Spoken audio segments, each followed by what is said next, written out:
A gloved hand raises a pickaxe, preparing to strike the cliff. The tool bites deep into the rock face with a sharp clang. Exhausted, a young man with a heavy pack looks up the steep incline. His companion calls out, naming him Aaron and suggesting they rest soon. She smiles, confident they are close to their next destination. Aaron agrees, the thought of food and rest a welcome one. With renewed effort, he grips the ledge to pull himself over. He struggles to the top, using his pickaxe for one last heave. But his companion's expression suddenly shifts from relief to pure shock. Because of course there's a giant snake waiting for them. It's just that kind of day. But it's not his companion's voice he hears, but a new one, screaming for Saemo to look up. He freezes, his eyes locking onto a pack of reptilian predators perched above. With a grimace, Saemo understands that their rest is indefinitely postponed. The creatures bare their teeth, letting out a guttural roar that echoes through the trees. They immediately give chase, leaping down the cliffside as Saemo scrambles away. He glances back, his face a mask of pure terror as the beasts gain on him. One predator launches itself through the air, closing the distance in a heartbeat. He desperately tries to outrun it, but a stray root catches his foot. Because of course it does. Saemo loses his balance completely, tumbling head over heels down the slope. He lands hard on his back, looking up with the grim acceptance of his fate.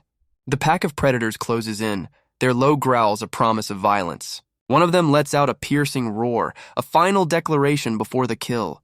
But a deafening crack echoes through the forest, silencing the beast instantly. A new figure steps into the clearing with calm, measured purpose. It's his companion, revolver smoking, her aim steady and true. The remaining creatures pause, their confidence shattered by the sudden loss. With a final rustle of leaves, the cowed predators retreat back into the shadows. Saemo gets to his feet, praising her for the impossibly precise headshot. She just smiles, brushing off the compliment with a humble laugh. Well, at least dinner's sorted. Saemo suggests they make camp before nightfall. As night falls, a lone campfire burns in the dense forest. The spoils of their near-death experience roast over the flames. Saemo takes a bite, surprised by the tenderness of the meat. His companion agrees it's nothing like the food from Metaseed. He admits that while different, it's certainly a welcome meal. Still, he can't quite shake the unease of eating one of the creatures. He lights a pipe, deciding it's a small price for survival. She reminds him this is how their ancestors once lived. But Saemo can't help but feel a pang of nostalgia for his old life. She offers a comforting smile, understanding his longing for home. She admits that someone she once loved also enjoyed Metaseed food. She never imagined her life would lead her to climbing trees like this. Reaching into her pocket, she pulls out a small, worn box. Across the fire, she presents its contents to Saemo. It's because she can no longer return to her home, Trivania. She then turns the question back on him, asking for his own reasons. Saemo takes a long drag from his pipe, admitting his motivation is anger. Confused, she asks who could possibly be the target of his rage. He exhales slowly, the smoke curling as he reveals the source, his mother. The story then flashes back to his house in Trivania, to a memory of tears. A young Saemo tearfully begs his mother not to leave him. A man, likely his father, tries to comfort the boy, telling him she has work. But Saemo ignores him, clinging desperately to his mother's leg. Her gloved hand gently rests on his head, silencing his cries for a moment. He looks up with a flicker of hope, asking if she's changed her mind. Her hand pulls away, a silent and final answer to his question. She then pinches his cheek, a rather aggressive form of affection. With a grin, she tells him to be strong, reminding him of his family name. She pulls him into a tight hug, speaking of the undiscovered secrets in the world, but the memory twists, ending with her holding a gun to his throat. The memory shifts, showing his mother grabbing a pendant from her belt. With a sharp crack, she snaps the stone talisman clean in two. She holds one half of the broken serpent, a promise yet to be fulfilled. She tells him to use his half to find her when the time is right. The broken piece is then placed gently into his small, waiting hands. Her final words of praise echo as the memory of her fades away. The story jumps forward 8 years to a father hunched over his desk. A teenage Saemo enters the room, sensing his father's deep distress. He sees a letter shaking violently in his father's trembling hand. Saemo takes the document, his own confusion quickly turning to disbelief. His eyes widen in horror as he reads the first few words. A man from Woodpecker Management has come with a message for Saemo. He explains that Saemo's mother has been missing for 5 long years. Saemo's disbelief quickly turns into pure, unadulterated rage. And because of this, she is now officially declared dead. Talk about a brutal HR department. He crushes the letter, unable to accept their cold, bureaucratic logic. He turns to his father, questioning why he's so distraught over the news. But his father remains convinced she's still out there on a mission. Furious, Sayamo turns away, claiming he doesn't care either way. He decides it's simply easier to believe she's gone for good. But his father clutches the letter, vowing to believe she's still alive. He makes a solemn promise that he will definitely find her. Fully packed, Amram waves goodbye, promising to return with proof. A worried Sayamo can only tell his father to be careful on his journey. But Amram brushes it off with a thumbs up, proudly naming himself her husband. Sayamo gives one last warning, urging him to retreat at the first sign of trouble. With a final wave, his father disappears into the unforgiving wilderness. The story then cuts to a grim sight, a dilapidated emergency room. Sayamo bursts through the door, his face etched with panic as he calls for his dad. He finds Amram in a hospital bed, broken and laughing maniacally. So much for a successful rescue mission. Sayamo stands in shock, asking the doctor what's wrong with his father. The doctor explains he was found this way, halfway up a tree. He warns Sayamo that his father could develop falling tree syndrome. You can't make this stuff up. Sayamo grabs his father, demanding to know what happened to his promise of being careful. But Amram just raves that his wife is alive, descending towards the summit. The nonsensical words leave Sayamo utterly stunned and confused. His father thrashes in the bed, screaming that he saw proof before dissolving into laughter. The memory concludes with a grim truth. His father had completely lost his mind. The story returns to the present, with Sayamo now navigating that same treacherous forest. He pauses to catch his breath, setting down his pack with a heavy sigh. The story returns to his father's journey, showing Amram's confusion at a sudden noise. Before him, a colossal wooden golem cracks and groans as it rises from the earth. Amram can only stare in utter disbelief, his mind refusing to accept what he's seeing. The creature towers over him, a living, breathing titan of bark and vine. He turns to flee, his son's desperate plea echoing in his memory. Back in the present, Sayamo asks his companion what she thinks his father truly saw. She looks into the fire, admitting that they have no real way of knowing. She speaks of the forest's many secrets, recalling her own mother's scary stories. Sayamo listens to her tale, a small, knowing smile touching his lips. His companion notices, asking him what he could possibly find so funny. He holds up the pendant, explaining his mother used to say the same thing about secrets. His hand tightens around the metal, the memory still carrying a heavy weight. His companion asks if he means the mother who disappeared so long ago. The two of them are just small specks of light in an overwhelmingly vast forest. Sayamo continues his story, picking up 2 years after his father completely lost his mind. He explains that a letter had arrived at one of the woodpecker divisions. The flashback shows an official confirming the letter was written in his mother's hand. It had somehow found its way back to the woodpecker office in Trevania. The letter stated she was almost at the top, her goal finally within reach. And after 10 years, it ended with a direct message: she was waiting for Sayamo. The official explains the letter was marked with her name, Yegbeth, and a serpent seal. It was found by a woodpecker who had just returned from the forest. The date confirmed it was written that very year, proving she was alive. And just like that, his mother's official death record was declared void. Back in the present, Sayamo finishes his story as smoke curls into the night sky. He admits that this is why he's here, to finally confront her. He wants to know what secret could ever be worth abandoning her own family. He takes one last long drag from his pipe, lost in thought. But his contemplative mood is broken by a sudden dawning realization. He's out of tobacco, the true tragedy of this whole expedition. His companion offers a solution, speaking of those who live higher in the trees. Sayamo can only stare back, completely lost by her cryptic statement. She points to the canopy, suggesting they climb to find him a substitute. A small smile returns to his face as he agrees to the plan. They look up at the impossibly tall trees, their next challenge laid out before them. The dense canopy looms above, a dark and tangled web of branches. Their campfire dies down, its smoke a final wisp against the coming dawn. His companion rests peacefully, gathering strength for the journey ahead. The scene shifts with the gentle ring of a shopkeeper's bell. His companion greets the new day with a cheerful smile, ready for what's next. A woman in an office greets her colleague with a cheerful smile. A man in a work uniform pulls out a chair, commenting on the weather. She notes he's been busy, mentioning a problem with the cable car. He explains that tree No. 666 has overgrown, tangling the transit lines. The report on the table details the incident, naming the trapped worker, Samo. She asks if Samo had any issues after being rescued from the ordeal. The man laughs, recalling how happy Samo was with a month's worth of bread. She agrees, noting the universal appeal of metaseed bread. A man's gotta eat, I guess. His part of the job done, the man heads out to start the repairs. She wishes him luck, warning him to watch out for the Nephilim.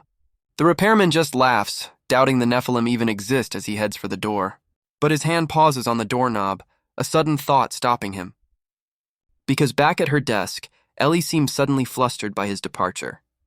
He turns back, calling out her name to get her attention. He awkwardly asks what time she finishes her shift for the day. Ellie thinks for a moment, figuring she'll be done around 7 or 8. A blush creeps onto his face as he promises to finish his repairs by then. She seizes the opportunity, suggesting dinner and drinks after work. With a brilliant smile, she confirms their date, promising to wait for him. Looks like our boy's got a plan. But the story cuts away to a dark forest where a monstrous entity looms. A voice calls out a familiar name, Aaron. The story returns to the forest, where Aaron slowly wakes from his slumber. He sits up, realizing he's overslept, but Simo reassures him it's fine. With a smile, Simo suggests they continue their journey up the trees. The two companions set off, crossing a rickety bridge through the giant forest. Samo mentions that he's already smoked the rest of their monster meat for the road. Aaron laughs, feeling a little guilty for not helping with the morning chores. But Samo explains that he didn't want to wake him from such a deep sleep. He then reveals Aaron was calling for Ellie, asking if she's the one the ring is for. Aaron looks downcast, wondering if he'll ever see her again to give it to her. Samo is taken aback by his friend's sudden and somber question. Samo tries to lighten the mood, joking that their smoked meat will last for weeks. But Aaron's attention is suddenly caught by something in the distance. He points out a large chest resting precariously on a thick tree branch. Aaron wonders aloud if other woodpeckers might have left it there. Samo's eyes light up, hoping to find some of that coveted metaseed food. He takes a step forward, but his foot snags on a nearly invisible tripwire. A look of confusion crosses his face as he realizes his mistake too late. The wire snaps taut, springing a hidden trap with incredible speed. Saimo is violently yanked into the air as Aaron cries out his name in shock. He's dragged away into the dense foliage, disappearing from sight in an instant. Aaron whips around, his face a mask of sudden panic. The trap yanks Saimo off his feet, pulling him helplessly into the air. Aaron can only watch in stunned silence, trying to process what just happened. A new figure appears on a branch, calling out to the ensnared woodpeckers. With a confident smirk, she declares this their unlucky day for crossing her. Samo dangles upside down, demanding to know who their ambusher is. The girl scoffs, insulted that a mere woodpecker would dare ask her name. She proudly introduces herself as Rahab of the Buckthorn tribe. Nothing like a dramatic entrance. Aaron, also caught, questions her hostility, believing their people were allies. But Rahab's face twists in anger, calling them liars and rejecting any notion of friendship. Aaron, hanging helplessly, suggests there's been a major misunderstanding. But Samo doubts they can reason with her, noting her stubborn expression. Rahab uses the trap's rope to swing down, landing gracefully on the ground. With a greedy smile, she decides to inspect the contents of their packs. Samo yells in protest as she begins to rifle through his belongings. His supplies spill out onto the forest floor, scattering in the dirt. She looks over the items with disdain, declaring them all useless. But her hand closes around a wrapped bundle, her interest suddenly piqued. Samo panics, yelling that it's their food for the week, but she's already admiring the meat. He grits his teeth in frustration, realizing she has no intention of listening. Hanging upside down, Samo calls out to Aaron, a plan already forming. He gives a coded order, telling Aaron to launch the wyvern on his signal. Rahab continues her looting, pitying them for their lack of metaseed food. With a quick nod, Saimo gives the signal to execute their escape plan. He begins a countdown as they both start swinging on the ropes. A grappling hook flies through the air, latching onto a nearby branch, so that's what a wyvern is. Samo uses the momentum to propel himself away from the trap's grip. He and Aaron land deftly on the tree branches, free from the snare. Wasting no time, Samo tells Aaron to cut them loose from the ropes. Aaron crouches, drawing his blade to sever the last of their restraints.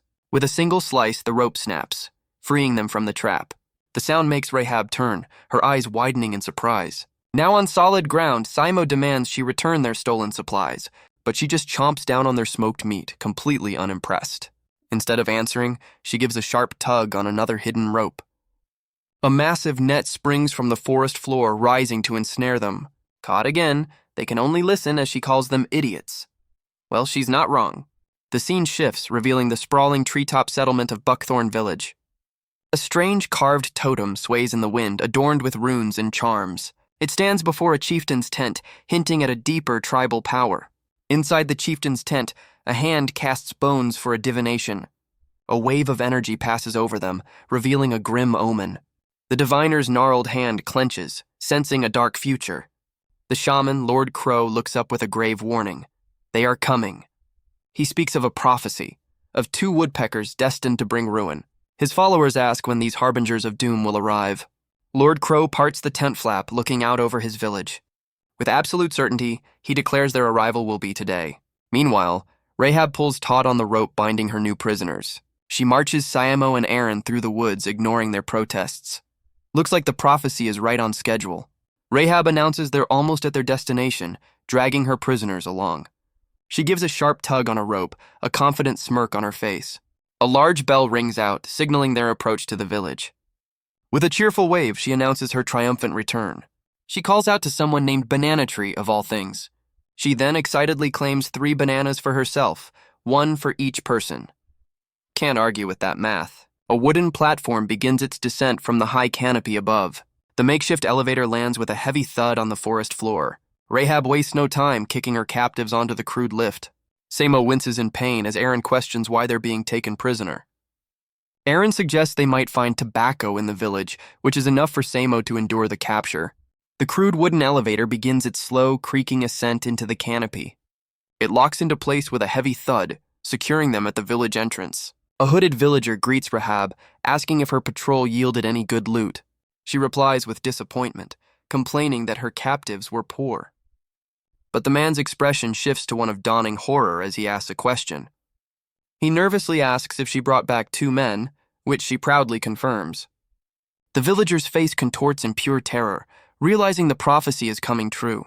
He screams out that the 2 male woodpeckers have finally arrived. Saimo and Aaron can only stand there, completely baffled by the sudden panic they've caused. The villagers rush forward, bows and spears aimed at the newcomers. Rahab can only stare in confusion, completely baffled by the hostile reception. Saimo and Aaron are surrounded by spear points, wondering what they did to deserve this.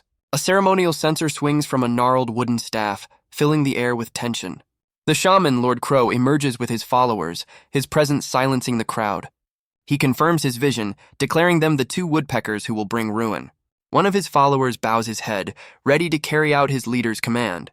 Lord Crow gives the order to throw them in prison. So much for due process. Saimo looks on in shock as Aaron begins to plead their case. Aaron desperately tries to explain that this is all just a big misunderstanding. Lord Crow declares their grim fate. They will be sacrifices for the great trees. The 2 are thrown into a wooden cage, high in the canopy under a single guard's watch. Saimo grips the bars, screaming for them to be released this instant. He struggles in vain against the sturdy cage as Aaron tells him it's no use. Aaron reflects that this overt hostility is strange, even for the less friendly tribes. Their captor, Rahab, arrives with a cheerful wave to take over guard duty. The previous guard confirms it's her shift, leaving the prisoners in her care. Saimo immediately recognizes her, his fury reignited as he grabs the bars. She leans in to taunt them, asking if they're hurt. Her bedside manner could use some work. He demands to know what they did to deserve this, yelling that they don't have time. Rahab apologizes, saying she only meant to have a little fun with them. But she explains that she's bound by the orders of her leader, Lord Crow. Saimo's insult is cut short as Rahab fiercely defends her shaman's name. She snaps back, yelling that they know nothing about her or her tribe. Aaron, ever the voice of reason, calmly asks her to tell them about Lord Crow. Her anger fades as she describes how Lord Crow has saved their tribe time and again. He heals the sick and can even see the future, a true protector of his people. She admits she doesn't understand the prophecy, but her faith in him is absolute. Talk about a dedicated follower. Saimo pushes back, asking if her loyalty extends to dying on his command. With a chilling smile, she confirms that she would, without a moment's hesitation. Aaron presses her, asking why she has such blind faith in him. Rahab simply takes a stick and begins to draw in the dirt. She explains that without Lord Crow, she wouldn't even be alive today. He found her and her sister, abandoned children of woodpeckers, and raised them. She tells them of the monstrous ghost mantises that plague the nearby woods. For years, the creatures raided their village, leaving a trail of death.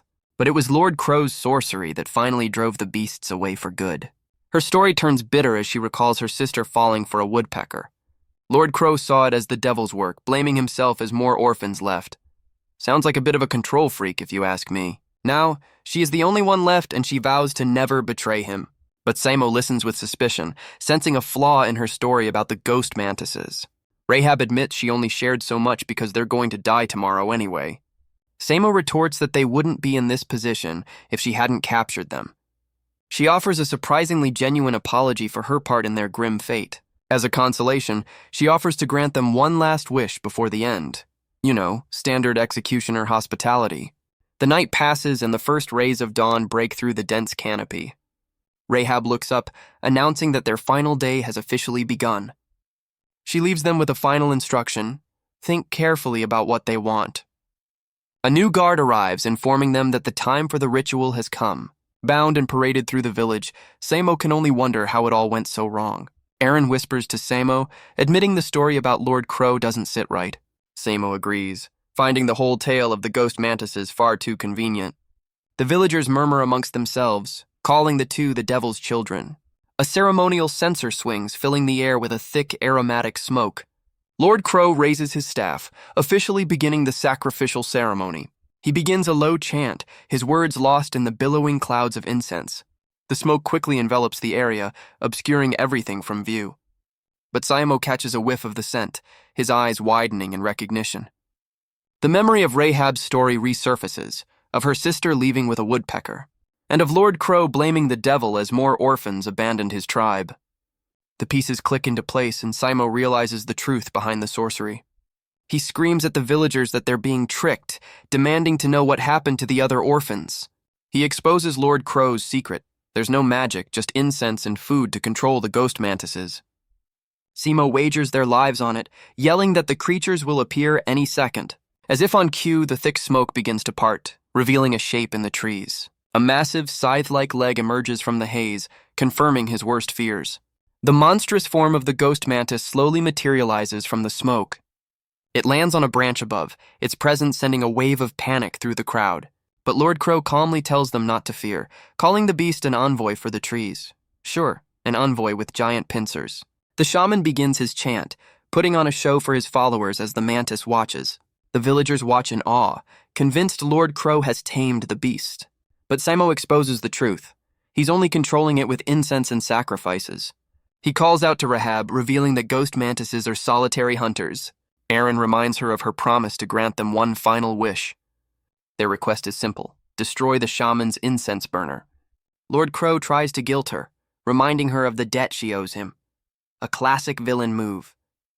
Samo argues that a true sorcerer wouldn't need such a cheap trick.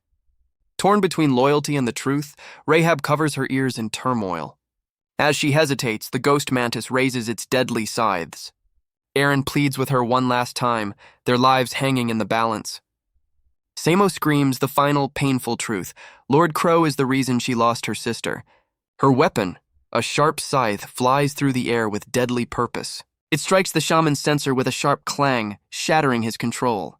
The blade embeds itself deep into a nearby tree, its job now complete. The ornate burner cracks open, its magical smoke finally dissipating. Rahab stands defiant, declaring that she will be the one to judge the truth. Lord Crow seethes with rage, realizing his carefully crafted illusion is broken. The last of the incense pours out, its calming effect on the beast now gone. The faces of Rahab, Samo, and Aaron reflect pure shock in the broken metal. Because now the ghost mantis is free from its trance, and it does not look happy. With a piercing shriek, the ghost mantis descends upon the terrified villagers. It lashes out indiscriminately, its bladed limbs tearing through the crowd. The beast begins to feed, its dark silhouette a vision of pure carnage. Its face is splattered with gore, a mindless predator in a feeding frenzy. Aaron watches in horror, realizing this isn't a hunt, but an absolute massacre. Still bound to the post, Saimo knows they're next if they can't break free. But Rahab suddenly appears, landing beside them on the sacrificial platform. She yells at them to escape, urging them to flee the chaos she helped create. Samo fires back, reminding her whose fault it is they're tied up. He's not wrong. Wasting no more time, she slices through their ropes with a single clean cut. Now free from the post, Samo and Aaron are still bound together. Rahab yells at them to figure out their own escape, urging them to hurry.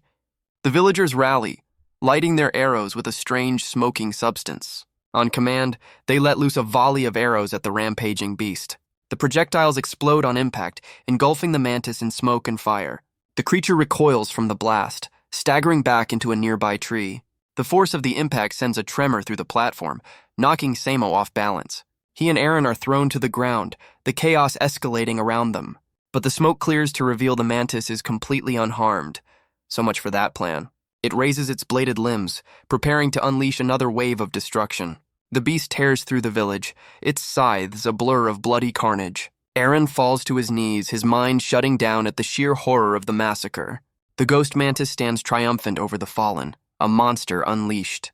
His eyes are wide with terror, his heart pounding in his chest. Samo turns, realizing his friend is completely frozen in shock. He screams at Aaron to get it together, warning him not to lose control here. Rahab echoes the sentiment, yelling for them to get moving and escape. But Aaron can only apologize, his voice trembling as he succumbs to the pressure. In a shocking move, he deliberately presses his finger into his own eye. Dark tendrils erupt from his body as he begins to transform. Well, that's one way to deal with stress. Rahab can only stare in disbelief, unable to process what she's seeing. But Samo knows exactly what this is, cursing the terrible timing. Dark, bark-like armor erupts from Aaron's skin, twisting around his hand. The strange growth spreads with unnatural speed, encasing his entire body. He stands fully transformed, a monstrous figure of bark and bone. Samo explains to Rahab that his friend is far from an ordinary man. He warns that if Aaron loses control, he'll attack everything in sight. Through the monstrous helm, Aaron admits his sanity is already slipping away.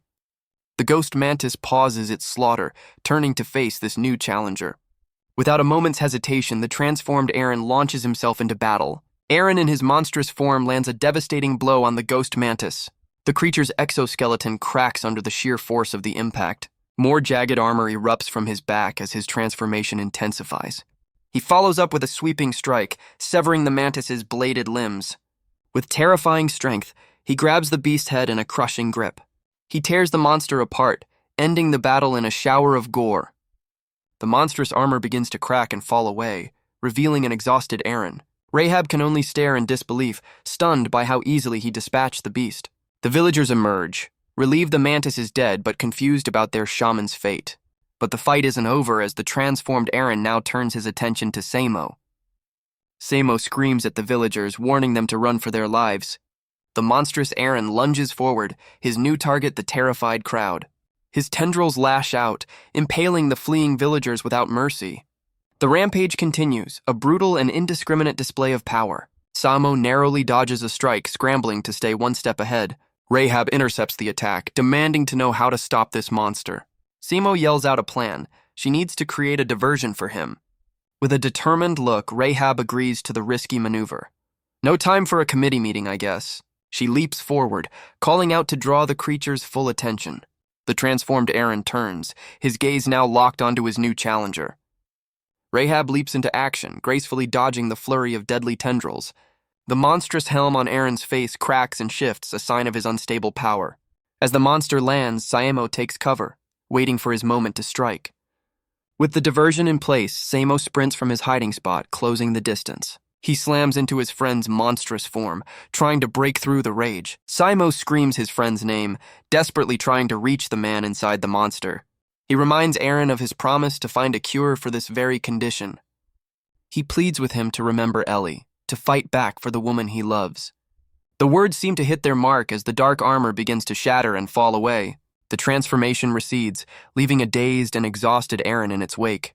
Looks like the power of love wins again. Samo finally collapses, catching his breath after pulling his friend back from the brink. He looks up at the surviving villagers, calling them the true monsters of this story. A wounded villager screams for them to leave, still clinging to Lord Crow's prophecy. Samo yells back, exposing the shaman as a con man who fed orphans to the mantis. But the villager retorts that the beast only went wild because Rahab broke the censor. He gestures to the fallen, claiming their village was peaceful before the two arrived. The man then turns on Rahab, questioning how she could betray their so-called savior. He cries out in despair, wondering how they'll possibly survive without Lord Crow. Guess they'll have to find a new cult leader. The scene shifts, showing Saemo and Eren walking away from the devastated village. Saemo glances back at his friend, asking if he's all right after his violent transformation. Eren confirms that Saemo did, in fact, save him from losing control. Saemo complains that they barely survived, all for a simple tobacco run. Eren just sighs, accepting that their journey took a wildly unexpected turn. But Saemo's attention is drawn elsewhere, asking why a certain someone is following them. Rahab plays it cool, claiming she's just heading in the same direction. Saemo calls her bluff, noting she's been tailing them for hours, but she just retorts that she's been exiled. She then holds out a wrapped bundle, offering it to them as a gift. Saemo takes it, asking what it is, and she reminds him of his quest for tobacco. He opens it to find a pouch of herbs, which she proudly calls her village's finest. Guess the trip wasn't a total bust. Eren whispers to Saemo, pointing out the obvious. She wants to join them. Saemo lays down the ground rules. She can come, but he'll ditch her if she's a pain. Their new dynamic is immediately chaotic, with Rahab boasting and Saemo complaining. But elsewhere in the forest, a gnarled wooden hand reaches out from the shadows. A cloaked figure watches from a distance, his antlered helm a dark silhouette. He turns to leave, melting back into the dense undergrowth without a sound. But a sudden noise stops him cold, his cover apparently blown. A powerful blow sends him staggering, his helmet knocked clean off his head. A new figure steps into the clearing, their presence heavy and deliberate. The attacker reveals the shaman's true name, Orive, or as he's now known, Crow. Lord Crow looks up, his scarred face twisted in shock as he demands his assailant's identity. The attacker is a woman in red, flanked by a gas-masked brute. She reveals they were sent by Lord Ramez to eliminate him. She takes a drag from her pipe, chiding him for his recent failures. The brute stammers that it's all for Lord Ramez before ordering Crow to die. Lord Crow sneers, identifying them as lackeys of this so-called Ramez. He vows that their plans are about to fall spectacularly apart. With a sudden burst of energy, he unleashes a massive smokescreen. The thick cloud of smoke completely obscures their vision in an instant. The woman sighs, admitting their target has managed to escape. So much for a quick assassination. Her companion points upwards, guessing Crow fled into the trees and vowing to pursue. A wicked smirk crosses her face as she accepts this will be a long hunt. The newly formed trio continues their journey through the massive trees. But Eren seems troubled, asking Saemo if he's truly okay with all this. Saemo is confused, unsure what his friend is referring to.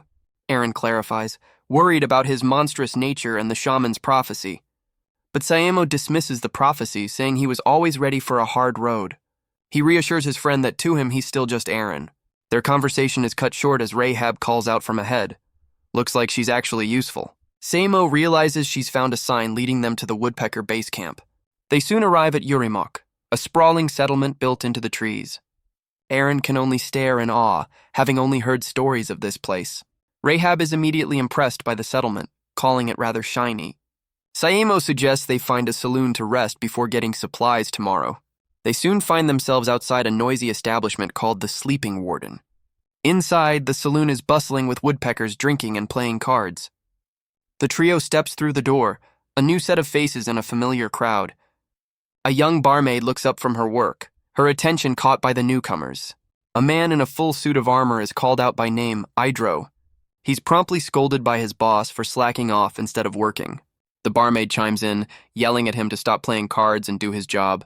Nothing like a bit of workplace drama. Rahab watches the argument unfold with a wide, amused grin. The saloon owner pulls his money back, chiding Idro for acting like he runs the place. He turns out to be the bartender, welcoming the trio with a gruff but professional demeanor. A massive wooden mug of ale is placed before them, filled to the brim. Saemo doesn't hesitate, downing the entire drink in a few massive gulps. He slams the empty mug down as the bartender notes he must have had a rough journey. The man asks if this is their first time climbing, noting their unfamiliar faces. Eren smiles sheepishly, admitting they're inexperienced and have faced many hardships. Rahab loudly complains about babysitting newbies, much to Eren's visible annoyance. The bartender then asks a more serious question. What reason do they have for climbing? Saemo simply smiles, claiming they just want to see what it's like at the top. The other patrons at the table look over, their expressions utterly unimpressed. Saemo's answer is met with a sudden burst of derisive laughter from the veterans. But a younger woodpecker stands up, demanding to know what's so funny. One of the men cynically asks what they'll even do if they reach the top. The young man blurts out his own reason: to find his mother who went missing. Another climber puts an arm around him, mocking his search for a dead woman. The kid shoves him off, angrily demanding to know the man's own motivation. The scarred woodpecker just smirks, admitting he's only in it for the money. At least he's honest about it. The young man is appalled, questioning if profit is all that matters to them. The veteran scoffs, telling the kid it's time to grow up and face reality. A metal hand clenches the veteran's shoulder, stopping him cold. The armored man, Idro, tells the drunkard to call it a night. He then addresses the entire bar, demanding they show each other some respect. But the cynical climber just scoffs, turning away from the lecture. The young man turns to Samo, telling him not to mind the bitter veterans. Idro apologizes for the man's behavior, offering to buy them all around. He tries to lighten the mood, asking if they're up for a game of cards. The young man asks Samo if his mother was also searching for the tree's secrets. Idro takes a drag from his pipe, asking the kid for his mother's name. The boy holds up a familiar pendant, revealing his mother's name, Yegbeth. Well, this just got complicated. Idro's eyes lock onto the pendant, realizing the young man is Yegbeth's son. He lets out a hearty laugh, confirming that of course he knew her. He holds up a card bearing her image, praising her as an unforgettable woodpecker. The bartender adds that she was a romantic, always chasing the dream of the summit. But he warns the young man that the path only gets more difficult from here. Idro reveals a card of a Nephilim, declaring it the boy's destiny to face them. The story cuts away to a lone worker operating a creaking cable car lift. He looks uneasy, trying to convince himself that today will be just another day. He takes a seat, a sense of dread washing over him as he prepares for the worst. But the memory of a woman's smile gives him the strength to carry on. Oh, how sweet. He's determined to be the one who protects that smile. With his shift underway, he hopes to finish in time to meet Ellie. He adjusts his helmet, trying to focus on the task at hand. But a horrifying crack echoes through the trees, freezing him in place. A cold dread washes over him, a feeling he's never known before, because looming before him is a monstrous entity of writhing vines. Looks like the Nephilim might be real after all. He's paralyzed by fear, his body refusing to obey his commands. The creature's tendrils lash out, closing the distance in an instant. He's quickly ensnared, wrapped in a crushing grip with no hope of escape. The beast lifts him into the air, its gaping maw opening wide for a meal. He can only wonder if this is the end, a meaningless death in the dark. But the story cuts away to an official report, a far more sanitized version of events. Ellie refuses to accept it, arguing that the man showed no signs of illness. But the investigator points to the file, claiming Aaron took his own life. She desperately explains that they had a date planned for that very night. The official addresses her by name, his tone cold and dismissive. He tells her to drop the case, declaring the investigation officially closed. With a final warning, he threatens to have her arrested if she persists. So much for due process. Elsewhere, Samo hears the news of Aaron's supposed condition, unable to believe it. He knows something is wrong, that the official story is a rushed and convenient lie. He can't accept this outcome, refusing to believe the official report. Lost in thought, he wanders the city streets until something stops him. A flyer for a detective agency promises to find missing loved ones. With a new sense of purpose, he follows the address into the city's underbelly. The path leads him up a set of grimy, forgotten stairs. He makes his way down a derelict hallway littered with debris. He finally arrives at a door marked "Lost and Found," hoping this is the place. But the sketchy location gives him pause, a shiver running down his spine. Not exactly Scotland Yard, is it? Taking a deep breath, he reaches for the doorknob, his resolve firm. He cautiously pushes the door open, calling out into the dim office. The office is a complete mess, and he wonders if anyone is even here. But a sudden rustling from a pile of junk catches his attention. He lets out a yelp as a figure suddenly rises from the debris. The man takes a long swig from a bottle, clearly having a rough morning. He introduces himself as the proprietor, offering a seat to customers but not creditors. The detective mistakes him for a woman but correctly guesses he's here to find someone. Guess the long hair is throwing him off. As the detective pours a drink, Samo confirms that's exactly why he's here. He listens to the official story: suicide caused by fallen tree syndrome. But Samo isn't convinced, demanding to see the body for proof. The detective asks for a timeline, and Simo reveals it's been a month since Aaron's death. The detective considers the timeline, shuffling through a mountain of paperwork. He pulls out a binder from FR Industries, announcing he's found something. Simo looks on, confused by the official-looking document. The man calls it a list of removed items, much to Simo's shock. He finds a file with a familiar face, asking Simo to confirm it's Aaron. He hands over the report, telling Simo the information is directly from the source. Simo reads the impossible truth. The suicide was a cover-up and Aaron is alive. He looks up, his voice trembling as he asks if his friend is truly alive. The detective confirms it, at least for now. Nothing like a little ambiguity to keep things interesting. But his expression darkens as this case reminds him of other, similar disappearances. The detective's warning hangs in the air, a grim premonition of Aaron's fate. But the story snaps back to the present, as Rahab greets the new day with a massive yawn. Aaron smiles, returning her cheerful greeting as the sun rises over the camp. Simo, however, is not having a good morning, nursing a killer hangover from the night before. Rahab teases him about his low tolerance as Aaron admits they all went a little too hard. A flashback shows the trio raising their mugs, celebrating their arrival at the base camp. The night devolved into a raucous party, with everyone singing songs of the climb. Looks like a good time was had by all. Aaron laughs, admitting it's a miracle they didn't get into even more trouble. But a voice calls out, breaking their morning-after reflections. It's the cynical veteran from the bar, asking if they're already heading out. He offers a surprisingly sincere apology for his drunken words the night before. As a peace offering, he holds out 3 cans of precious metaseed food. Aaron accepts the gift, a little taken aback by the man's change of heart. The veteran admits that he too once shared their dream of reaching the summit. Aaron smiles, genuinely hoping the man's dreams might one day be realized. The climber laughs, a bit embarrassed by this rare moment of vulnerability. With a final wave, he wishes them well, warning them of the dangers ahead. A hand closes a pack, signaling that it's finally time for them to move on. The trio stands united, ready to begin the true climb toward the top. The story flashes back, explaining how humanity came to live in these giant trees after the world fell to ruin, facing the constant threat of hunger. The old world's crops and livestock couldn't survive in the canopy, withering away. As civilization crumbled, a single invention saved humanity from starvation. It was a miraculous plant known only as the metaseed. This grain could be cultivated on the infertile trees, providing all needed nutrients. The company that developed it, PR Industries, became known as the pain remover. Catchy. They soon stood at the center of this new world, controlling the food supply. Back in the present, Aaron asks Simo about the ruins they're approaching. Simo consults his map, confirming that they're on the right track. He explains that according to their route, they should be reaching the first ruins soon. Aaron's face lights up, excited to finally see a remnant of the past. Aaron hopes they might find some rare artifacts from the old world. But Simo is less optimistic, having heard the ruins were picked clean a decade ago. He explains that it's now just a safe rest stop, much to his relief. They finally arrive at the first ruins, a crumbling building swallowed by the trees.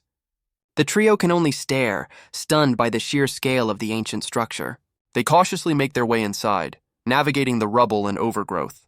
Rahab is impressed, noting how much larger the building is on the inside.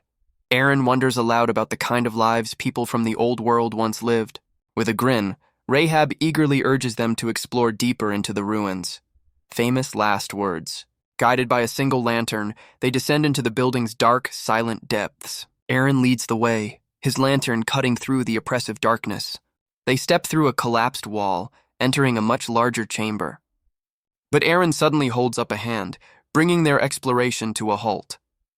Rahab asks what he's found, her usual bravado replaced with caution. The lantern's light reveals their discovery, a wall covered in ancient text. Aaron stares in awe, recognizing the script as a long-lost language. But Simo begins to read aloud, his voice echoing in the silent ruin. His friends turn in shock, questioning how he can understand the script. He explains that it was his mother who taught him this forgotten tongue. He turns back to the wall, wondering why such a grim message was left here. Rahab leans in, impatiently urging Simo to read the rest of the story. The text describes a great famine, forcing people to kill and steal to survive. The trio stands in silence, absorbing the grim history of their ancestors. Simo's voice trembles as he reads about their desperate attempts to delay the end. But a crucial part of the message has been deliberately scratched out. The final words are a confession, a plea for future generations to never forgive them. Eren realizes this must have been written before the metaseed saved humanity. Rahab just shrugs, saying you have to eat to survive. Can't argue with that logic. But a deep, booming sound echoes from the darkness as strange shadows emerge. A cold shiver runs down Samo's spine, his face contorting in sudden terror. He continues to read, the words speaking of a shared sin and a lack of forgiveness. But at the very bottom, a signature is carved into the stone, Yegbeth. Samo's eyes widen in disbelief, recognizing the name of the famous woodpecker. The young man from the saloon confirms the impossible. The author was his mother. Rahab points out that thick vines are still obscuring part of the wall. Without a moment's hesitation, she swings her massive scythe to clear them. She tears at the ancient roots, trying to reveal whatever secrets lie beneath. But her efforts are met with a sudden, unexpected cracking sound. The entire wall begins to fracture, its structural integrity completely compromised. Well, so much for historical preservation. Saimo screams in terror as the floor beneath them begins to rumble and collapse. Eren screams for them to run as the ancient chamber comes down around them. The floor gives way completely, sending the trio plummeting into the abyss below. Their only source of light, the lantern, shatters against the rubble, leaving them in total darkness. In the pitch black, Eren calls out to his friends, but Rahab quickly silences him, whispering about a foul stench. A strange noise echoes through the darkness, and the group is left blind and disoriented. A sudden red light illuminates the cavern, revealing they are surrounded by monstrous creatures. It was Samo who lit a flare, casting a desperate glow on their terrifying situation. He realizes they've fallen into a nest of bladed flying ants, and they are most certainly not alone. The creatures hiss and stir, their sharp mandibles clicking in the dim red light. Saemo looks up at the hole in the ceiling, realizing just how far they've fallen from safety. Samo realizes the soft ground makes their usual escape methods completely useless. Eren's hand begins to tremble, the familiar grip of fear taking hold. He struggles to catch his breath, his panic rising in the face of the swarming monsters. Samo's voice cuts through the terror, calling his friend's name to snap him out of it. He tells Eren to listen closely, his tone leaving no room for argument. He promises that if they follow his lead, they'll all make it out of this alive. He's spotted a cave entrance, a faint breeze signaling a path to the outside. He gives the order to run on his signal, asking Rahab if she's prepared. Rahab just grins, telling him not to worry about her. She was born ready for this. Samo grips his revolver, his finger steady as he prepares to start the chaos. The bladed flying ants stir, their mandibles clicking with a hungry sound. Saimo gives the signal, and the trio makes a desperate break for the cave. Rahab leads the charge, her scythe carving a path through the swarming insects.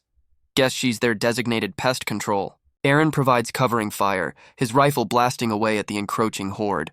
His shots find their mark, tearing through the creature's tough exoskeleton, but a razor-sharp limb slashes out, knocking his weapon from his grasp.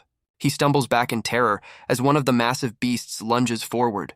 Samo screams from the safety of the cave, urging his friend to keep moving. Eren and Rahab dive into the tunnel just as Samo lays down more covering fire.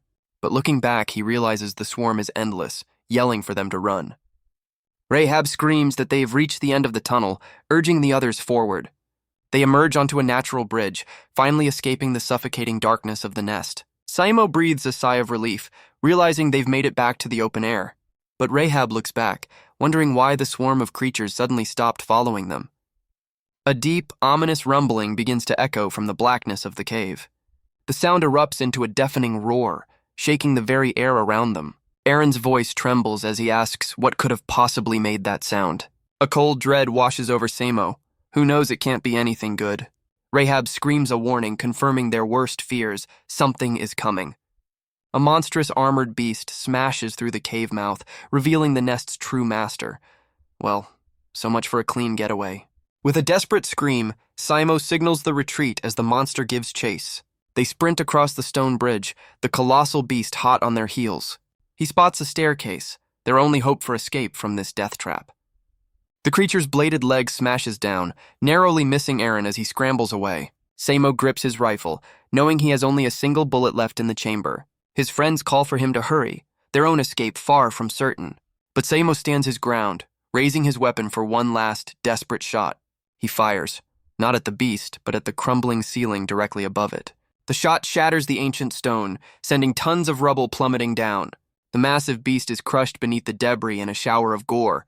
Well, that's one way to solve an insect problem. Samo collapses to the ground, admitting the ordeal just took 10 years off his life. Aaron rushes over, his voice filled with concern for his friend's well-being. Samo waves it off, claiming he's just tired and checking if they're both unharmed. Aaron thanks him, admitting they would have all died if not for his quick thinking. But their relief is short-lived, as Samo realizes they still need to find a way out. They look around the dark cavern, with Rahab noting they're even deeper in the ruins now. Samo compares the place to a labyrinth, guessing they took a wrong turn somewhere. You don't say, but Aaron's attention is suddenly caught by something in the distance. He points ahead, spotting a faint light seeping through a crack in the rock. But as they move forward, Rahab stops them, a sudden feeling of danger washing over her. She admits she can't explain it, but the air in this cavern feels strangely wrong. The trio cautiously peers around the corner, their faces etched with apprehension. But Saimo's eyes widen in sudden, horrified recognition of what lies ahead. Before them is a massive, web-like structure of bone and sinew. Its tendrils end in razor-sharp points, a clear and deadly warning. And on a throne of bone sits the queen of the nest, a humanoid insectoid. She calmly announces it's been centuries since she last saw a living human. Well, that's not ominous at all, Saimo stammers in disbelief, questioning if the creature actually spoke. Aaron clutches his head, realizing her voice is echoing directly inside their minds. Rahab screams in agony, demanding the psychic intruder get out of her head. Saimo tries to steady Rahab, yelling at her to fight the psychic assault. The queen seems amused by Rahab's resistance, calling her a rude child. A sudden force throws them back, the queen's power a tangible wave. Saimo realizes they're surrounded, his patience for giant insects officially gone. But the queen just lets out a soft, knowing laugh, completely in control. She then turns her attention to Saimo, asking about his search for the head of the snake. The words trigger a memory of a broken pendant, one bearing a snake's image. The psychic intrusion intensifies, making it impossible for Saimo to think clearly. Her gaze then falls on Aaron, revealing she knows about the seed in his eye. She offers a chilling prophecy. The truth he seeks will only lead him to despair. Aaron is stunned, demanding to know how she's aware of his condition. The queen calmly confirms that of course she knows everything. She claims to exist beyond time, aware of all that's happened since the trees grew. The trio can only stare, realizing she might hold the answers they've been searching for. But Rahab has had enough of the cryptic talk, raising her weapon to fight. The queen just smiles, calling the girl's defiance pure ignorance. With a simple snap of her fingers, she unleashes her true power. A wave of psychic energy washes over Rahab, her mind under direct assault. Her vision shatters, her very perception of reality torn apart by the queen's attack. She's left completely paralyzed, her eyes wide with a terror she's never known. Aaron screams out Rahab's name, demanding to know what the queen has done. The queen calmly explains she only gave the girl a small taste of true fear. She then turns to the two men, offering to answer the questions they seek. Saimo can hardly believe it, the answers to their entire journey within reach. But of course such knowledge comes with a price. Nothing is ever free. As her monstrous children stir, the queen reveals the cost of her wisdom. The price for their answers is the life of their new, insolent companion. Aaron is horrified, refusing to accept such a terrible bargain. The queen presses them, questioning if a new friend's life is truly so valuable. She asks if it's more important than the truth that has driven them this far. But Saimo steps forward, his desperation overriding his friend's desperate warning. The queen's psychic assault digs deep, unearthing a painful memory of his mother. He remembers begging her not to leave, the raw emotion of a child's plea. The queen's voice echoes in his mind, beckoning him closer to the truth. He's pulled into the memory, helpless against the tide of his own past. The vision shows him as a young boy, crying out for the woman who left him. He recalls her final words, a promise of understanding tied to a broken pendant. She entrusted him with the snake emblem, a key to finding her one day. He can only watch as she turns her back, walking away into the unknown. The memory fades, leaving only the image of her disappearing into the darkness. The memory fades, leaving him with the image of his mother walking away. The snake pendant cracks, a symbol of the broken promise that has defined his life. She offers a final cryptic smile before disappearing into the darkness forever. But Aaron's voice cuts through the vision, screaming for Saimo to snap out of it. He grits his teeth, refusing to let his friend fall for the queen's twisted deal. In a blur of motion, Aaron lunges past his mesmerized friend, taking matters into his own hands. He draws his blade, his eyes locked on the true enemy in the chamber. He roars at the queen, questioning what right she has to put a price on a human life. Meanwhile, Rahab just laughs, her mind cracking under the psychic strain. Guess that's one way to cope. The queen notes that he has chosen his destiny, her bladed limb poised to strike. The vision shifts to a young Samo, his face set with grim determination. The queen warns them of an uncontrollable fate, calling them harbingers of ruin. But the scene cuts away, back to the familiar sign of the sleeping warden saloon. Two figures arrive, the woman in red and her gas-masked enforcer. A close-up reveals their allegiance, the infamous PR Industries. Their heavy boots echo through the settlement, a sign of trouble to come. Inside the saloon, the once lively atmosphere has turned cold and hostile. The patrons watch in silence, their fear a tangible presence in the room. Even the barmaid looks up, her expression a mix of shock and apprehension. Guess happy hour is officially over. The bartender addresses the woman, questioning why someone of her status is here. The woman in red addresses someone off-screen, calling him Idro. The bartender demands to know what brings the intelligence agency to his saloon. She claims she's just checking on an old friend, casually preparing her pipe. But the bartender isn't fooled, telling her to drop the act and state her business. She reveals her first target, a man in black robes by the name of Orev. And her second? Two young woodpeckers named Simo and Aaron, much to the bartender's shock. She offers a simple deal. Tell her everything and they can all go back to their lives. But the bartender scoffs, refusing to share anything with the likes of them. Her gas-masked brute responds with a devastating punch, ending the conversation. Well, that escalated quickly. The bartender is left coughing up blood, a brutal warning against defiance. The gas-masked brute looms over the scene, a silent and brutal enforcer. The young barmaid screams out Idro's name, her face a mask of terror. Enraged, the other woodpeckers grab their weapons to defend their friend. But the woman in red is faster, firing 2 warning shots into the air. The bullets shatter their mugs, a clear and violent message to stand down. She warns them that her next shots won't be aimed at their drinks. Guess the open bar is closed. Idro struggles to his feet, telling her to leave his customers out of this. Her brute Tusk eagerly asks to join the fun, but she holds him back. She needs Idro alive to talk, calmly asking if he's ready to cooperate. But Idro spits defiance, refusing to betray the woodpeckers to the dogs of PR Industries. The barmaid Miriam begs Idro to stay alive, her voice filled with fear, but Idro cuts her off, declaring, "This is a matter of principle, not survival." The woman in red seems to agree, noting that Idro at least understands the situation. She reminds him of his past, of being exiled from Trivania after losing his arms. Idro coughs up more blood, the brutal punch having taken its toll. She reveals that Lord Ramez showed him mercy by only taking his limbs back then, but her cold gaze promises that this time there will be no such mercy. With a defiant sound, Idro prepares to make his move. Looks like he's not the negotiating type. He lunges forward, roaring that her threats mean nothing to him. The woman just stares back, unimpressed by his predictable defiance. But his charge is stopped short as Tusk intercepts him with brutal force. The brute eagerly asks his boss, Mamohen, if he can finally play. She considers his request, deciding a little fun should be fine. Tusk clarifies, asking if he has permission to kill their target. Guess his idea of fun is pretty straightforward. With a cold, unsettling smile, Mamohen gives the order to end Idro's life. Idro's face contorts in horror, the reality of his situation finally sinking in. Tusk lets out a gleeful laugh, activating a strange canister on his back. A purple liquid is injected directly into his veins, a chemical enhancement. His muscles immediately swell, the drug coursing through his system. With a guttural roar, the enforcer's body transforms, ready for the kill. Tusk's enhanced grip shatters Idro's prosthetic arm with a sickening crack. Idro coughs up blood, his defiance turning to horror as his defenses crumble. A devastating blow from the brute sends pieces of armor flying across the room. Idro is thrown back, his metal arms completely destroyed by the overwhelming force. Tusk looks at his own hands, surprised and delighted by his newfound strength.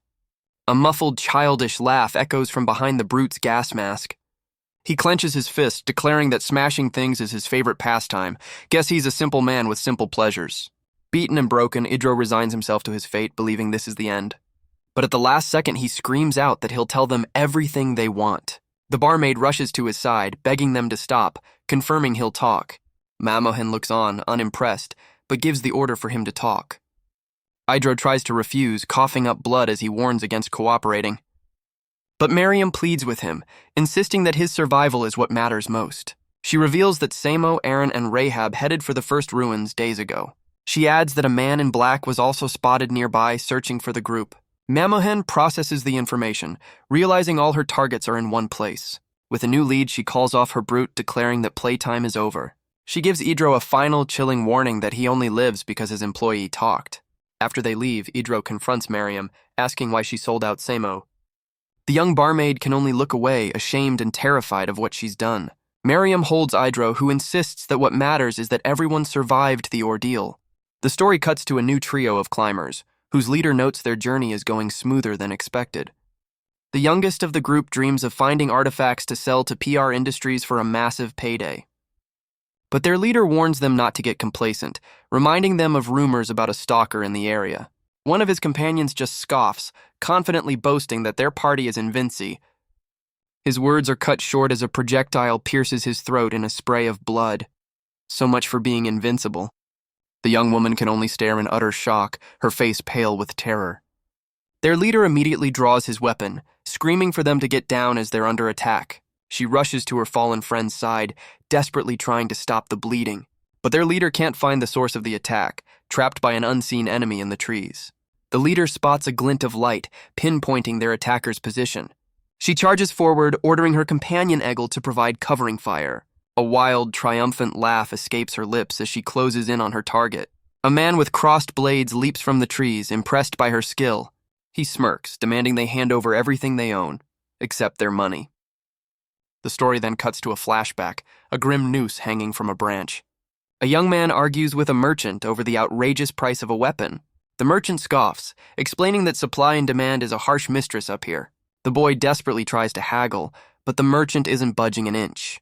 His companion looks on, realizing they'll have to pay the full, painful price.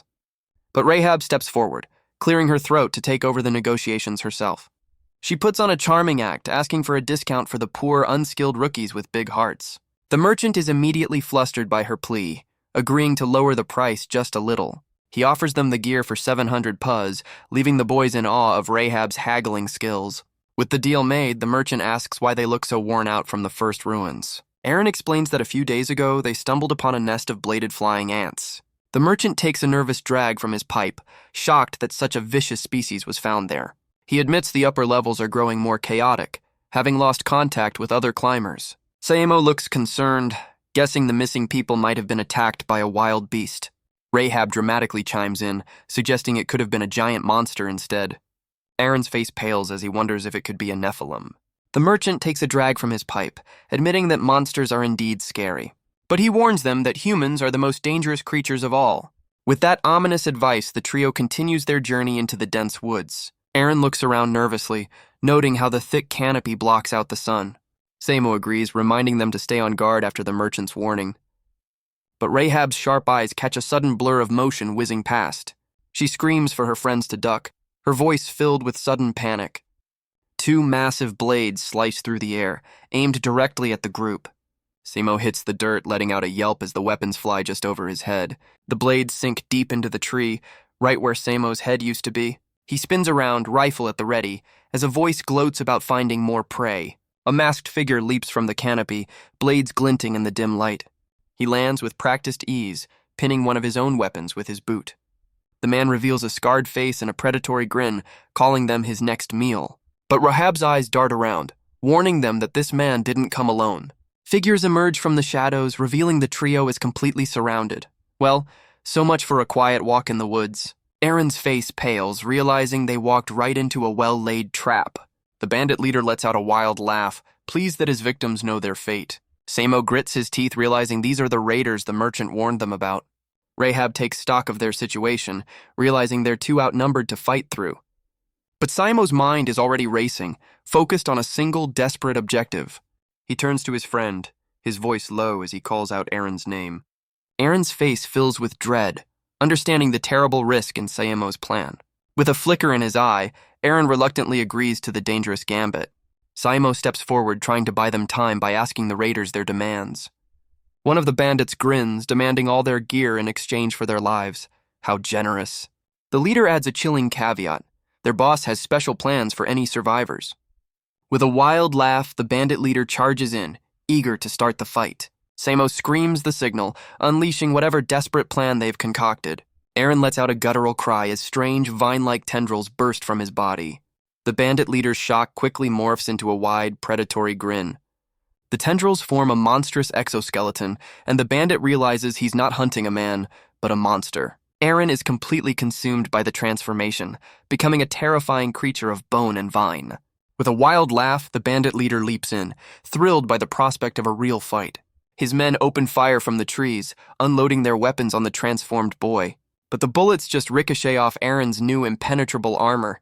Guess he's bulletproof now. Saimo tells Rahab they need to hide before Eren loses control and turns on them. Rahab can only watch in horror, pleading for her friend to hold on to his humanity. Saimo lays down covering fire, urging Eren to endure just a little longer. Eren unleashes a whirlwind of bladed tendrils, tearing through the clearing. He effortlessly cuts down 2 of the bandits, sending them flying. Watching from cover, Rahab admits he's pretty reliable when he's on their side. But the bandit leader is too fast, dodging the attack with a taunting grin. The strain of the transformation begins to show as Eren's bone mask cracks. The leader's smile turns cruel, deciding he'll take the boy's eyes first. But another bandit pulls out a strange, pyramid-shaped artifact on a chain. Saimo's eyes widen in horrified recognition of the mysterious object. The hooded man activates the device, its chains glowing with an ominous energy. The chains shoot out, ensnaring Eren's monstrous form in an instant. Well, so much for their secret weapon. The bandit leader lets out a wicked laugh, clearly proud of his little surprise. Eren roars in agony, his monstrous form struggling against the artifact's power. The bandit reveals the device is a rare artifact, meant to trap monsters in another dimension. The pyramid pulses with a blinding light, its sealing power reaching its peak. With a final clank, the device deactivates, its work seemingly complete. Rahab watches in disbelief, realizing Eren has been completely neutralized. Saimo can only grit his teeth, their desperate plan having failed spectacularly. Completely outmatched, Saimo raises his hands, forced to surrender to the bandits. The story cuts away to a blindfolded man, beaten and chained in the dark. Wait, who's this guy? He suddenly looks up, as if sensing a presence he wasn't expecting. The captive, bloodied and blindfolded, demands to know his fate. A chilling voice reveals his companions have already been disposed of. A figure in a metal mask steps forward, confirming the grim news. He explains that humans with brains suitable for fuel are a rare find. The captive can only stammer in confusion, terrified by the cryptic threat. The masked man ignores his pleas, announcing it's time to begin. Mechanical arms descend, their needles poised for some horrific procedure. The captor watches impassively as his victim's screams fill the chamber. Elsewhere, Rahab slams Saimo to the ground in a brutal fight. Looks like their captors enjoy a bit of dinner theater. She glares up at their unseen audience, her face a mask of pure rage. Saimo tries to make sense of their situation, wondering what the bandits truly want. He knows it can't be for money, as they have next to nothing to steal. Locked away in a grimy cell, he realizes their capture makes no logical sense. Rahab, however, is only focused on one thing, finding out where they've taken Eren. Elsewhere, the bandit leader proudly presents the pyramid artifact to his superior. A masked figure in a very questionable hat calls the bandit Cheshire, chiding him for being late. But Cheshire just grins, promising he's brought something interesting to make up for it. The artifact suddenly opens, releasing a blinding flash of light and energy. Eren appears, and Cheshire excitedly reveals the boy's monstrous transformation. The masked leader looks on, his interest clearly piqued by this unexpected prize. The masked leader's eye narrows, questioning if Eren is both human and artifact. Meanwhile, back in their cell, footsteps echo outside the door. A slot opens, and 2 cans of food are unceremoniously slid inside. Saimo recognizes the familiar label of canned metaseed. Rahab looks on, confused as to why their captors are feeding them. A shadowy figure appears at the window, telling them to eat. Saimo demands to know their plans, insisting they have no valuable artifacts. But the guard reveals they have no interest in their meager belongings. He tells them to rest, with a chilling promise to break their limbs if they resist. Customer service here is just top-notch. The threat hangs in the air, leaving Saimo and Rahab frozen in fear. Forced to eat off the floor, Rahab feels utterly humiliated by their treatment. Saimo knows they're on borrowed time, convinced something terrible is planned for them. A sharp piece of his restraints cuts his cheek, a painful reminder of their helplessness. Rahab warns him to be careful, pointing out the razor-sharp edges of their bonds. But her words spark a desperate idea, his gaze shifting from his wound to the can. He begins using the sharp metal lid, slowly and carefully working on his restraints. The two look up in alarm as the sound of footsteps approaches their cell door. But the guards are too late. Saimo holds up his freed hands, a plan finally in motion. Elsewhere, Aaron is chained and dragged away, back in his human form but still defiant. Cheshire glares at the struggling boy, his patience clearly wearing thin. The masked leader warns Cheshire not to damage the boy, calling him a valuable source of fuel. Cheshire impatiently asks if they should restart the procedure. A heavy lever is thrown, activating the grim machinery once more. Aaron braces himself as the mechanical arms descend, ready for the worst. But a monstrous vine-like hand erupts from his body, seizing the device. He grits his teeth, his power manifesting to fight back against his captors. Cheshire finally snaps, roaring that he's had enough of the boy's defiance. But the masked leader calmly holds up a hand, ordering his subordinate to stop. He warns that making a scene will waste this golden opportunity. Their true purpose, he reminds him, is to collect fuel for something called a phase shifter. Cheshire reluctantly backs down, admitting his frustration got the better of him. The masked leader muses on the immense energy they could harvest from Aaron. Changing the subject, Cheshire asks about the progress on their topographic map. The leader confirms that their grand project is nearly complete. With a tip of his hat, he offers his subordinate a sneak peek. He places the hat down, revealing it's more than just questionable fashion. The device activates, glowing with a brilliant blue energy. A massive holographic map erupts, detailing the entire structure of the trees. Aaron stares in disbelief, recognizing the impossible scope of their plans. The leader dismisses Aaron's shock, casually calling the map a minor trinket. The leader scoffs, doubting a boy like Aaron has ever seen such a high-grade artifact. Aaron glares back, demanding to know the purpose behind their twisted plans. The leader decides to indulge him, revealing their goal is to reach the summit. He adds another objective, the liberation of Trivania, much to Aaron's shock. He explains the map's grim function. It's fueled by human lives, so that's what they meant by fuel. With this map, he believes they can free Trivania from PR Industries' control. Aaron struggles against his chains, horrified by the man's insane logic. The leader clenches his fist, declaring the map is nearly complete. He tells Aaron to consider his death a noble sacrifice for their revolution. How thoughtful of him. Aaron can only stare in disbelief, questioning their definition of liberation. Aaron screams at the leader, questioning how many innocent people they've sacrificed. But their twisted monologue is cut short as a bandit bursts in with urgent news. He frantically reports that their other two prisoners have somehow escaped.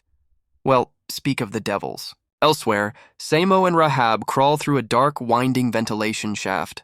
Saimo admits they're unarmed and without a plan, their escape a desperate gamble. But Rahab suddenly silences him, her sharp senses picking up something important. Peering through a grate, they spot a lone figure standing guard below. Rahab realizes they've stumbled upon the bandits' weapon storage room. A glimmer of hope returns to Saimo's eyes, a chance to finally fight back. Rahab cracks a confident grin, suggesting one guard shouldn't be too much trouble. Saimo flashes a confident grin, telling Rahab to leave the guard to him. The lone bandit turns, alerted by a noise he can't quite place. Saimo ambushes him from behind, bringing a rifle butt down on the man's head. He lets out a shaky breath, the silent takedown a success. Rahab lands beside him, giving a silent nod of approval over the fallen guard. Now armed, the two stand ready in the middle of the bandits' armory. But Rahab raises a concern. They still need a way to counter the artifact that trapped Aaron. A chilling voice suddenly echoes, comparing the sound of their escape to scurrying rats. The scraping of a blade against stone grates on their nerves as the voice taunts them. A shadowy figure emerges, promising that hiding from him is completely useless. Well, so much for a stealth mission. The bandit leader's face fills the frame, a predatory grin on his lips as he claims he can smell them. He specifies the scent of woodpeckers, his eyes locking onto their hiding spot. He stalks forward, promising their end will be anything but quick. Gripping his blade, he admits their monster friend has already put him in a foul mood. He dares them to fight back, to struggle for their very survival. The bandit gloats, admitting he finds joy in crushing the hope of the weak. What a charming personality. Hiding behind a crate, Rahab realizes they're facing a truly annoying opponent. But Samo's eyes suddenly widen, a desperate plan forming in his mind. Their hunter is suddenly on top of them, questioning their next move. With a wicked smirk, Cheshire declares that the real fun is just getting started. The masked leader notes Aaron's surprising resilience against the dimensional chains. He explains the artifact should be draining Aaron's strength and consciousness. Aaron struggles against his bonds, admitting to himself that he's reaching his limit. The thought of his brain being used as fuel for their machine keeps him fighting.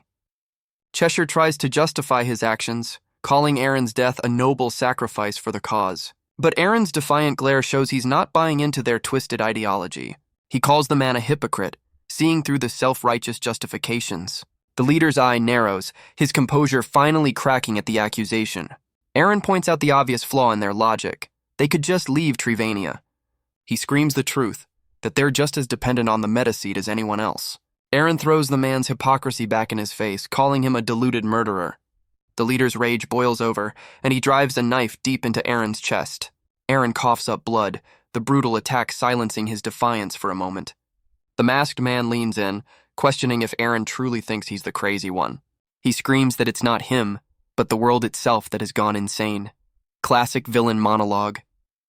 A sudden burst of energy erupts from the holographic map device. The scene cuts away to a dying creature, its life slowly fading. Elsewhere, two explorers stumble upon a glowing artifact of their own. They stare in disbelief, recognizing it as a detailed map of the trees. One of them celebrates, already dreaming of the fortune PR Industries will pay for it. He excitedly tells his friend that with this map, reaching the summit is finally possible. But his companion Ben seems to have second thoughts about their plan. He questions if they couldn't just use the powerful artifact for themselves. Ben argues it would be in their best interest given the comrades they have already lost. But Jonathan reveals the map's dark secret. It requires organic fuel to function. He draws a firm moral line between risking lives and actively sacrificing them. Ben, however, believes that some sacrifices are simply unavoidable for their cause. He pleads with Jonathan to take the map and go back, not wanting their losses to be in vain. Jonathan listens in silence, his expression hardening as he considers their options. With a determined smile, he makes his choice. He will continue to climb, no matter the cost. The two friends prepare to part ways, their paths now irrevocably diverged. Ben questions if he should be the one to keep the powerful, dangerous artifact, but Jonathan refuses it, vowing to reach the summit on his own terms. He wishes his friend a safe journey down as he continues his climb alone. With a final smile, he promises they'll meet again as friends someday. Ben returns the sentiment, a bittersweet farewell between two former comrades. The story jumps forward 3 years, to a grim scene of slaughter. Ben screams in frustration, surrounded by the terrible cost of his ambition. The map is still hungry, its progress barely a fraction of what he needs. So much for taking the moral high ground. But his grim work is interrupted by a sudden, unexpected knock at the door. A voice from the darkness calls out for Ben, claiming to know his secrets. Surrounded by the bloody cost of his ambition, Ben looks up in pure terror. The door slams open, revealing an agent of PR Industries and his hulking enforcer. The agent, Saul, calmly explains they're here to arrest him for hiding a mythic artifact. Ben's face drains of color, the reality of being caught finally sinking in. The brute Tusk notes the overwhelming stench of blood and decay in the room. Ben desperately tries to explain away the bodies, claiming it was all for research. But Saul isn't interested, clarifying they don't care what he did with the artifact. Guess he's not here for a science fair. He instead labels Ben a rebel, leaving the terrified man utterly confused. With a cruel smile, Saul sentences him to a place called Camp Mizraim for defying Lord Ramez.